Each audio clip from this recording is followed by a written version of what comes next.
Doc, how's it going? I'm good, man. Good? Always a pleasure to see you. Indeed, indeed, indeed.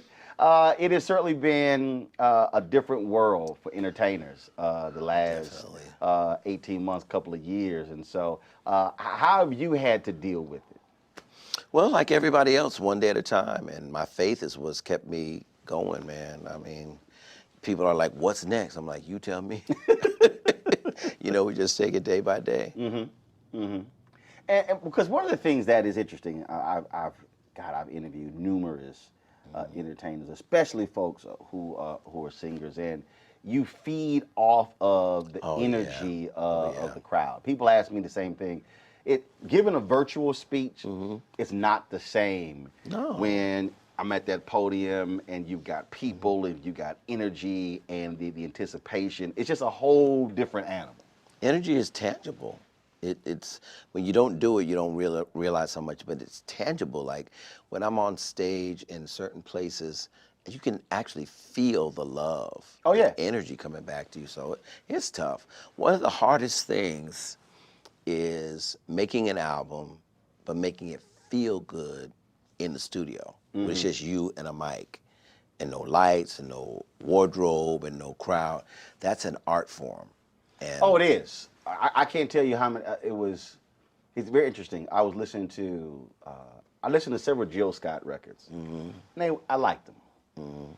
But it wasn't until she performed at Essence, and I heard the live version. It's just like when Fantasia won American Idol, the song that put her over the top. I have that one, and I snatched it off of television. Then I have the studio version. It's hard. It's just a whole different feeling, whole different vibe, which I think is part of the reason why there's so many gospel albums are live. Because you capture the spirit, and that's Mr. Martin. It used to be my daddy. I'm rolling. Okay, just respect. Back in the day, like the Love Alive album, Walter Hawkins, Chains. That song is like 12 minutes long, and they would play the whole song. And you felt like you had church, but now you better do it in 3 minutes, or you're not gonna get played. That's interesting because that was a song that the Salem Baptist Church Choir Chicago did. It's like a 13-minute song. Oh yeah. And man, and so when you play it's like it builds and builds. And you're in the experience. Yes, Otis Clay has a song called "Precious Precious" live in Tokyo. Okay. And there's a 6.5-minute organ solo by Charles Rogers. Okay, wow.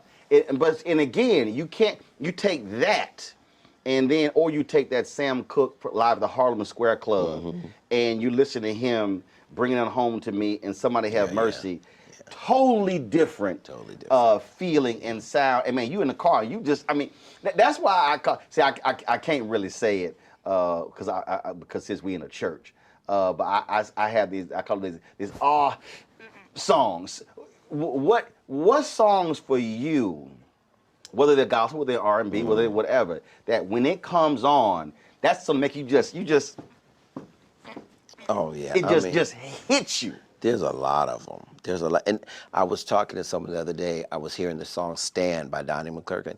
That song just has God's hand on it. It's something about that song, like it just does it. And there's so many songs like that. But as to back to your point, it's such a difference with no audience. I mean, I hate it, honestly. I don't like it, but I thank God for it. Right. And the medium of television allows us to still have church. I've not missed one Sunday at my church, but because of on camera. But this coming up is going to be our first Sunday with people in the audience. Yeah. So. Okay, so you said Stand. I love that song. Give me a few others that, again, when it comes on, I don't care what mood you in. I don't care where you are. You could be on a plane. Well, believe it or not, somewhere, and when it hit, man, you just like, I don't care what y'all think. Yeah. I'm just about to go. Believe it or not, because I'm a gospel singer, but Ella Fitzgerald is like, hands down, the greatest singer of all time. Really? To me. So whenever I'm anywhere and I hear her voice, I'm like, that's Ella. She's phenomenal. She's perfect. Perfect. See, I think that is when we talk about music, we talk about art is art. So you Yeah, obviously you have movies, you have television, you have artwork, but I don't believe that there is any other art form that can match the emotion, the intensity, the I mean, no matter what mood you're in, no matter where you are, whether folk can speak the language or not, music is the most incredible art form. Whether they are spoken words or whether it's just music or whether the whole thing is just a hum. Yeah, definitely. Definitely. We have a large amount of success in Japan. And I met a guy, they called him Little Kurt Carr. Now, so you know he's short if they call him Little. Yeah, that'd be funny. They call him Little Kurt Carr. He was 6'5". No, he's shorter than me. But this guy knows every single song that I've ever done. Wow. And can't speak any English. I said, you know the whole language if you put all them songs together. But it was just phenomenal to me. Amazing. But like you said, music transcends generation, it transcends culture, it transcends everything. We were talking about Nigeria and gospel. Yeah. When I was in Ghana in 2008, I've been to a whole lot of Holy Ghost filled church experiences in the United States. Yeah. But bruh. They put us to shame. Bruh. I'll never forget Mr. Woo! Martin. We were in Nigeria for this thing called The Experience. It was 200,000 people. And it wasn't a rainstorm, it was a typhoon. A typhoon, literally, like rain I've never seen before. It was me, Donnie McClurkin, and Mary Mary, and Ty Tribbett. It was like 8 different artists. And the power went out. And they stood there in a typhoon. How great is our God? See, it was the most humbling thing I've ever seen in my life. Man. So no one could perform. None of us could perform. I think Fred sang early because he had to leave and he was able to perform, but nobody, it rained for hours and they stood there. Didn't move, didn't leave. No, and at the very end, they had like I guess an emergency generator light that would, all of the artists at least go out on the stage to let them know that you are here. Right. And I was standing next to Erica and Tina, Mary Mary, and their hair was like matted to their face because it was that wet. And right. They were like, Kurt, have you ever seen anything like this? So, because you know, had that been America, we'd have been at home. Oh no, it would have shut down. They would have been shut down. So rain comes in, and the crowd just sang. They did not. They just sang. They just started singing hymns to God and just worshiping God. And they're not worshiping Him for a new car, or a nice house, or designer clothes. They're worshiping Him because He's God, and it's humbling when you go to Africa, man. Yeah, that's a heart of worship. Now that's that. Wait a minute, you said it was called The Experience. It was an experience. That for was us, an experience for us. None of us sung a note, but it was something I'll never, ever, ever, ever, ever forget.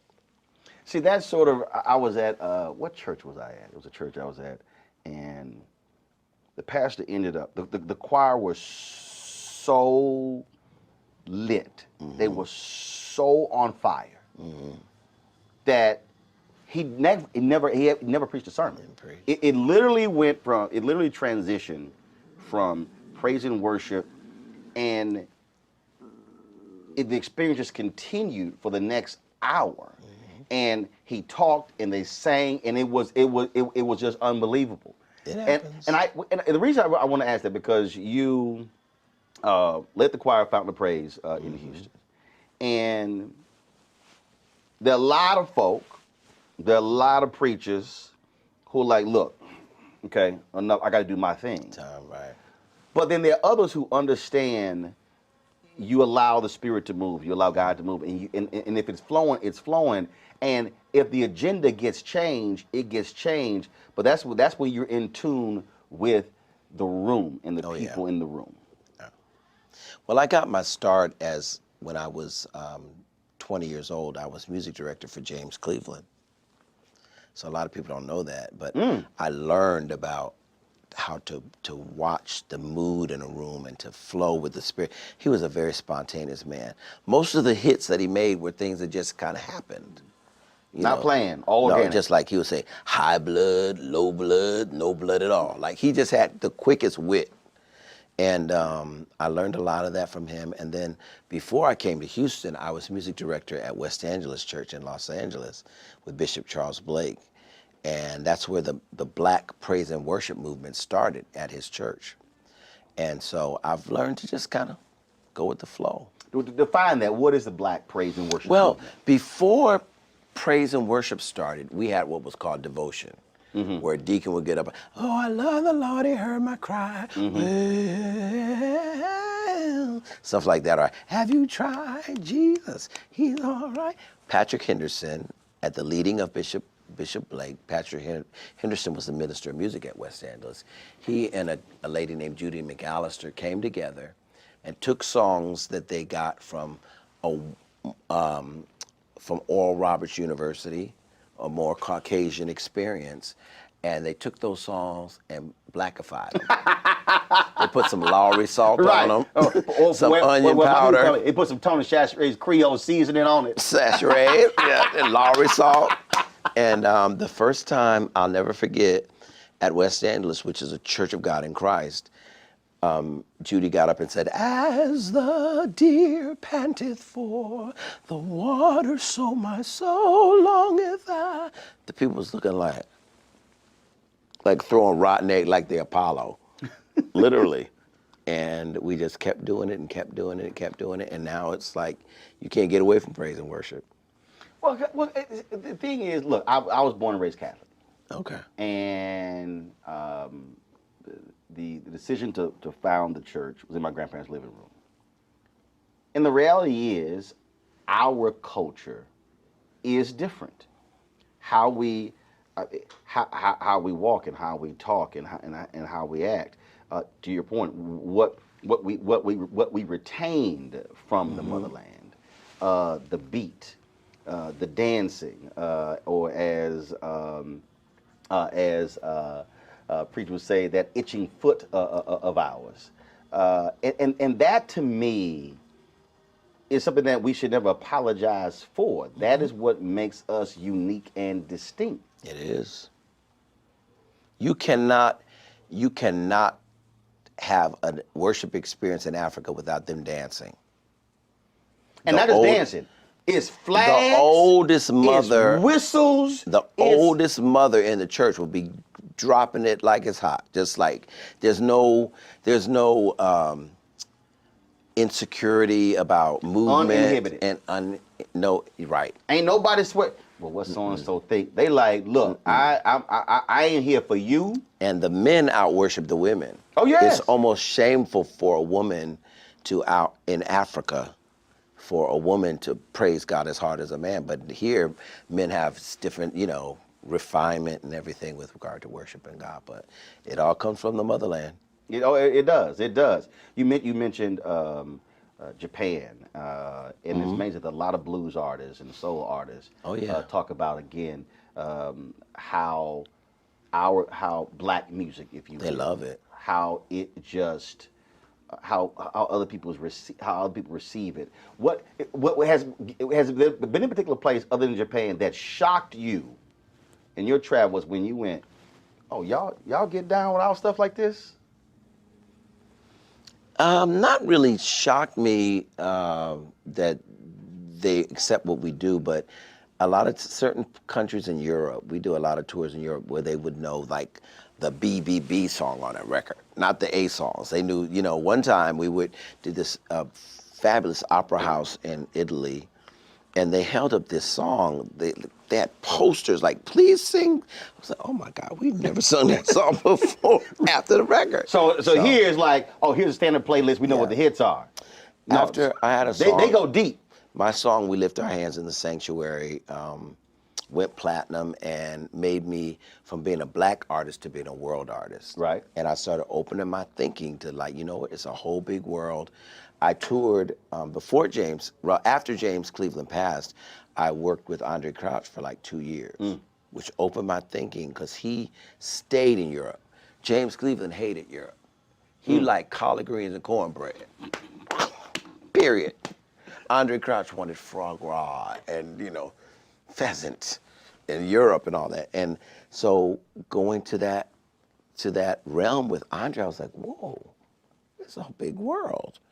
And so after Sanctuary hit, I literally became a world artist. So I started experimenting with all different kinds of music and all different kinds of sound. Why is it important for you? Why is it important from your estimation that brands like McDonald's embrace this aspect of the Black experience, gospel music, doing this tour, taking it across the country? Why is that important?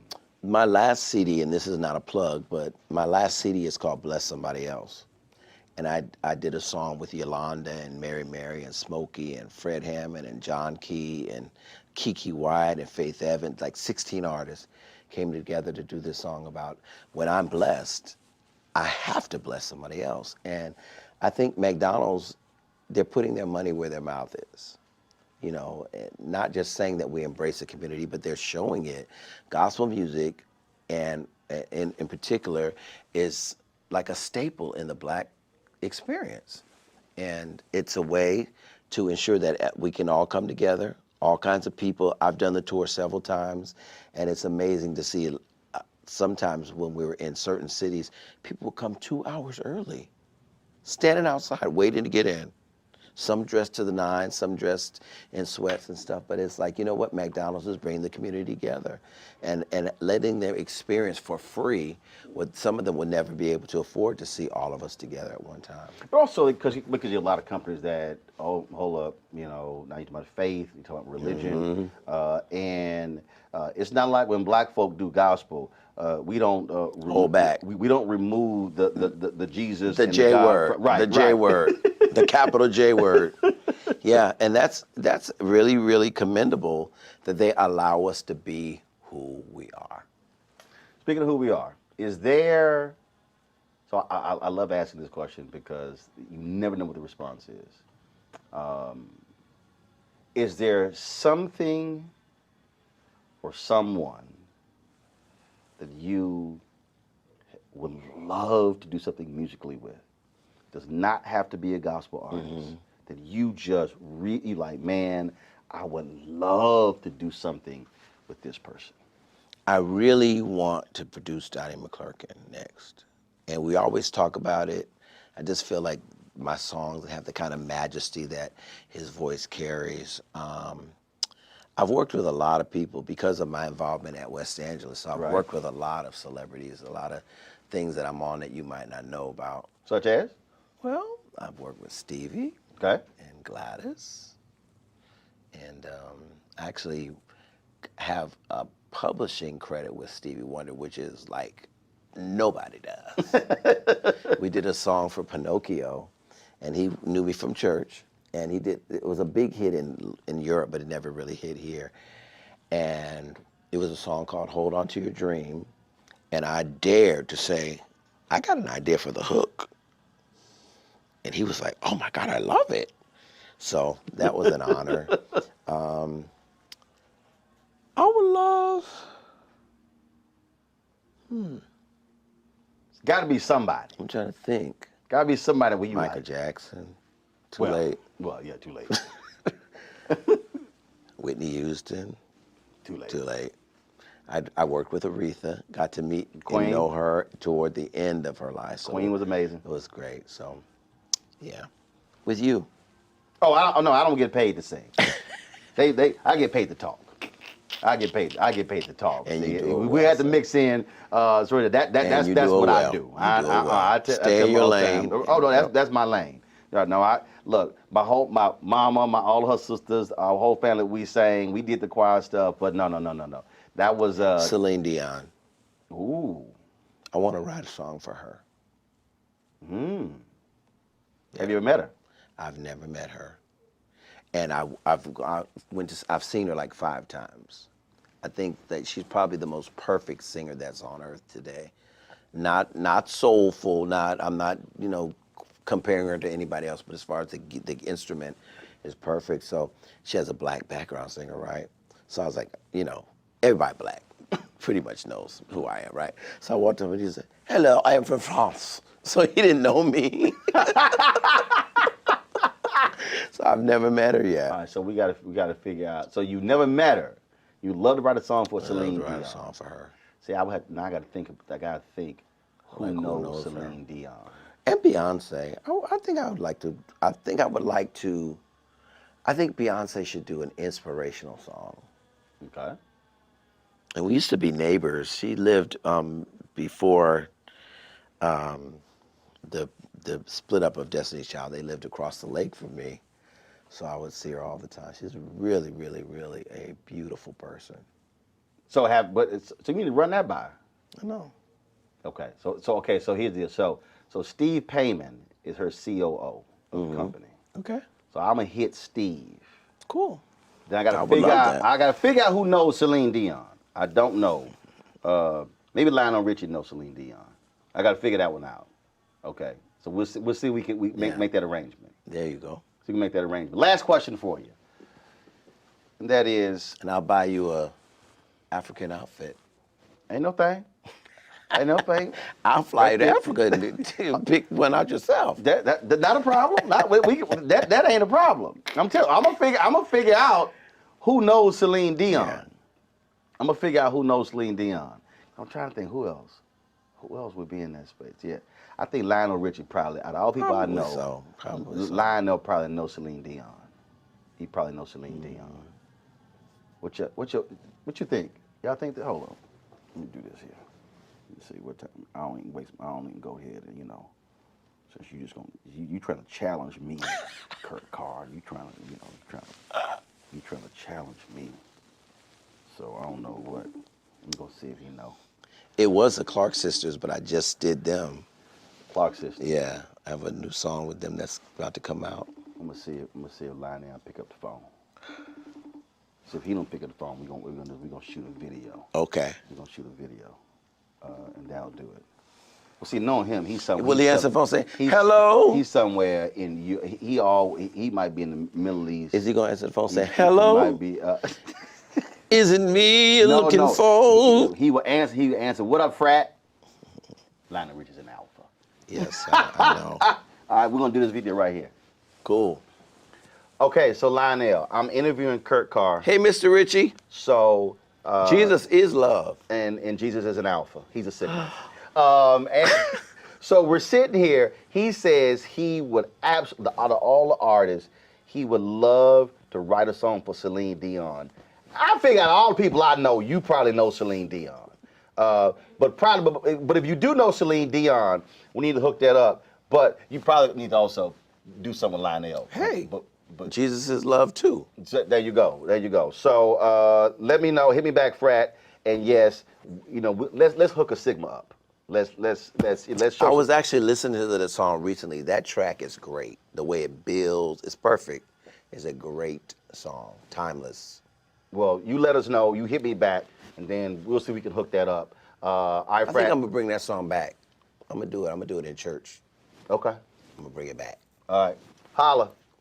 Peace. All right. We'll send it to him right now. Okay. We'll see if we can do that. Man, always good to see you. Man, it's a pleasure. Indeed. Keep doing your thing. Thank you so much. Keep hanging. And then if you ever go to Japan and go back to Japan and lose your luggage, you know who you can call. Little Kirk. Yeah, little Kurt Carr. Appreciate it. Thank you, man.